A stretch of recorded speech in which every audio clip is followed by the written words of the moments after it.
track day. There isn't a car enthusiast on the planet that either hasn't been to one or who doesn't want to go to one, and for good reason. It's a heck of a lot of fun. And one of the best cars to take to a track day might just be this one. This is the 2018 BMW M4. This one even has the competition package. It has everything you could possibly need to go fast on the track and have a really good time doing so. It's got a 444 horsepower twin turbocharged inline 6-cylinder engine.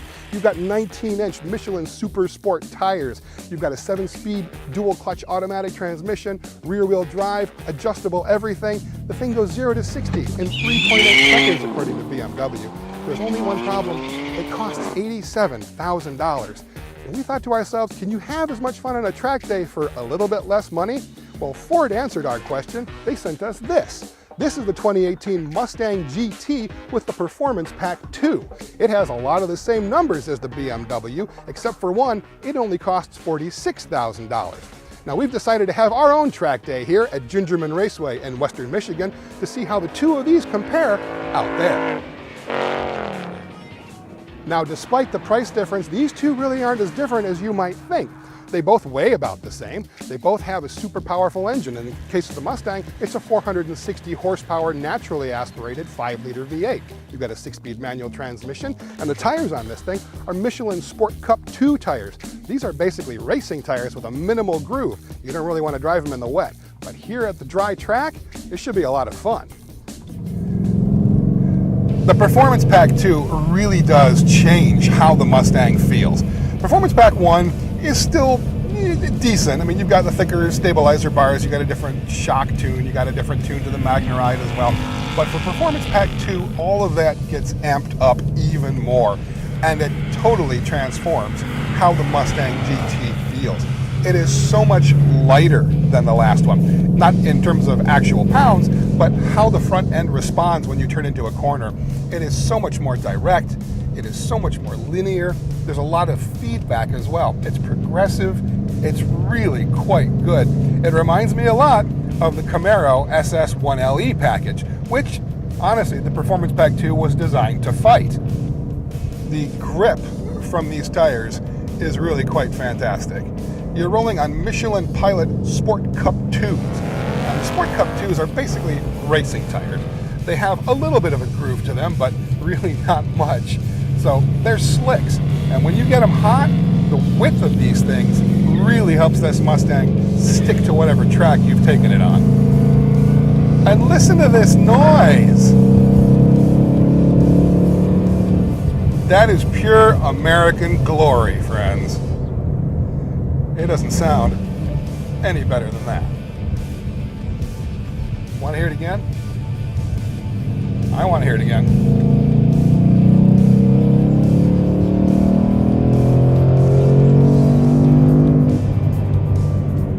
Absolutely. So both this and the M4 have an electronic suspension. The Mustang has the MagneRide dampers, as they're called. And it's always adjusting things. It's reading the pavement, it's reading your inputs, it's reading where the wheels are, and it's always making changes so that it can optimize what the car is doing. Out on the street, it really provides an excellent balance in terms of handling and ride quality. And here on the track, you put the thing in track mode, it firms it up nicely, but it's never punishing.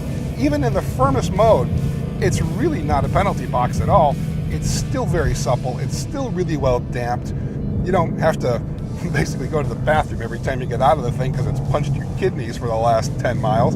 It really is tuned beautifully.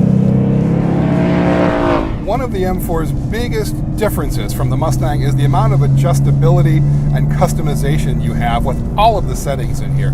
Steering feel, transmission shift points, suspension firmness, all of it is variable in a number of different ways. There is no sport mode in the M4.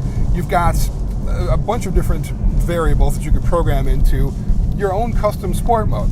There are a couple of buttons on the steering wheel here, M1 and M2, and you can set all of these things in whatever combination you want and just turn them on with a push of a button. And that's kind of neat if you're driving it to the track and you want it to be comfortable, and once you get to the track, pop one button, turns it from a street cruiser into a track machine.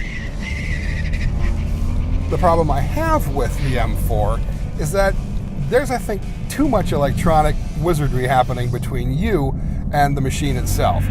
It's certainly fast, but it doesn't have the same kind of spiritual connection that you get with the Mustang, the kind of bond between person and machine that I think is important when you're doing a kind of track day event, when you're out driving for fun instead of driving for transportation. So yes, it definitely goes fast, but it goes fast in a more clinical kind of way. It's a very different approach to speed than we see with the American Mustang. This is really all about technical precision, less about the feel of it, I think. One of the strengths of the M4, definitely these brakes. These are carbon ceramic brakes. They're not cheap. And normally carbon ceramics aren't one you really want to drive on the street. They make a lot of noise when they're cold. They don't stop really well when they're cold. I don't notice any of those issues with these. I mean, yeah, they're over $8,000 for the optional brakes, but out here on the track, around and around, again and again, you stomp on these things. If you get some heat in them, they do not fade. They do not judder. The rotors are rock solid. There's no warping feel at all. It is just going fast, stopping hard, again and again and again. We enlisted the help of pro driver Holly Heiser from CGI Motorsports. Gingerman Raceway is her home track. She knows it maybe better than anybody else on the planet. Here's what she thought about these cars. For myself, I prefer the M4 over the PP2. The BMW to me, like, I really like that noise. I don't know, I love the noise that it makes. I felt like the turn-ins were a little bit crisper on the BMW for me. The way I was steering in and the way that it was responding. I felt really, really confident in that car. Seating position was good, seats were good. Seats were good in this one too. I really like the seats here, but I think I could get up a little bit better. And just where I was, I felt more confident. The suspension I thought was great. It felt super planted. Everywhere I told it to go, it went. So I really like that car a lot. How much do you think the difference in the width of these tires makes in the handling of these two vehicles? Because the BMWs they're wide, but the Mustang is crazy wide. Yeah, crazy wide. And I mean, just looking at the tires themselves, you know, like we've got a huge difference. What little tread we've left. Yeah, what we were dealing with here. So, you know, that's another thing that probably gave me more confidence going in, because I didn't have as much slide in the BMW as I did in the Mustang. So, I mean, the wider tires are going to give you a lot more grip, but they've got to have the grip on them to give us. Yeah. So, I mean, it was a big difference between that. This with fresh tires on it would have made a big difference, I think. But yeah, I felt more comfortable in the BMW, and I really thought that the transmission was shifting and responding. The acceleration was a lot more. It really was pulling out of those corners quick. So let me ask the question for you then.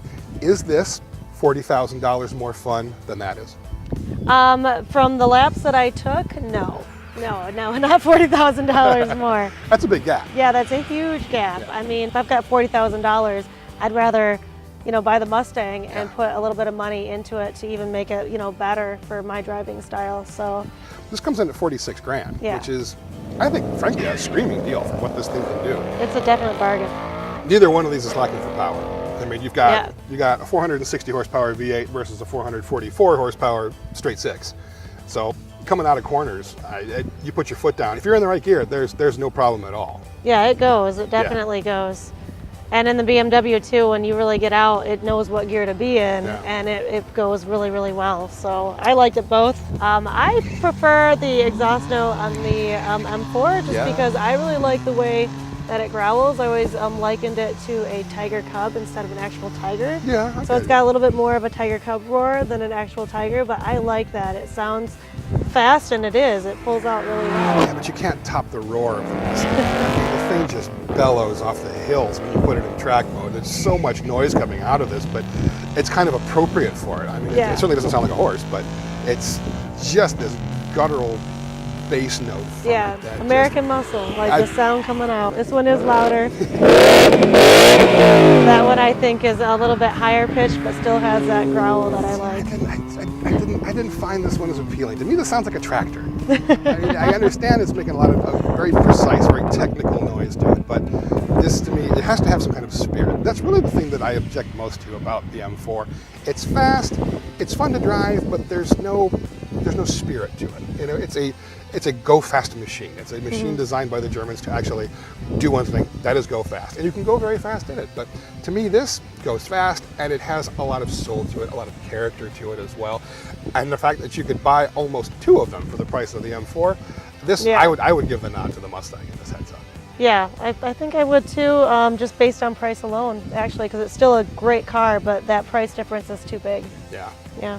The Mustang was a full 2 seconds faster than the M4 around Gingerman Raceway thanks to its tires, aerodynamics, and retuned suspension, but we wanted to see what its raw acceleration numbers were. At Great Lakes Dragaway, we got our answer, discovering that the BMW's transmission gave it a slight advantage in a straight line, streaking from 0 to 60 miles per hour in just 4.15 seconds versus 5.32 seconds for the stick-shift Mustang.